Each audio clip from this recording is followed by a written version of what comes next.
If you're an Iron Warriors fan, I'm sorry. I'm just going to keep talking about even more Imperial Fist successor chapters.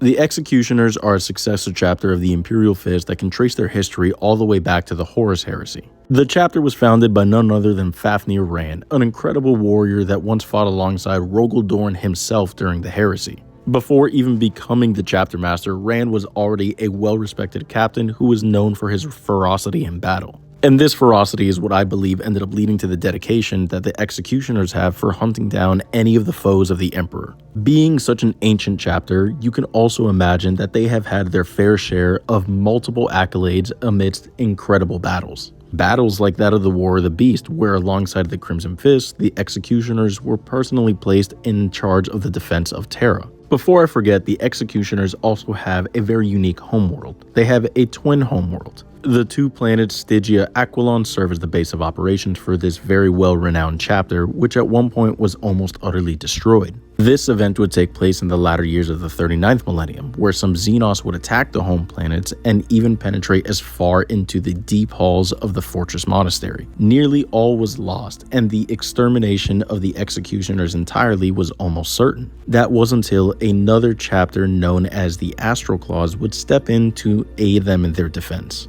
With the force of the two combined chapters, they would be able to drive off the invading Xenos forces, albeit at the cost of many lives. As a result of the events and the salvation of the Executioners would then be forever indebted to the Astral Claws. This debt would eventually be paid in full at none other than the events of the Badab War. In shock and awe at the events of the Badab War, the Executioners would side with the rebels, along with the Astral Claws. Mind you, they mostly sided with them in the events to pay their debts to the Astral Claws, so it was kind of against their will. That being said, they had their own doctrine while participating in the Badab War. They would only fight military combatants, on top of which they wouldn't go out of their way to claim territories or other vital outposts, but that's besides the point. They only joined the rebels to repay their debts, and they did it against their will. They weren't happy with the decisions that they were making, going so far as to look at their allies with sort of disdain. Eventually, they would reach their breaking point, all at the cost when the Astral Claws would attack the Salamanders after they had surrendered. And with this, the Executioners could take no more, even turning on their once found allies, the Astral Claws. This is probably what would eventually save them from utter annihilation, as well as being considered outright traitors. They would eventually be given the peaceful opportunity to leave the Badab War, but had to remain on Nocturne until the conclusion of the events, after which they would end up going on a century-long penitent crusade.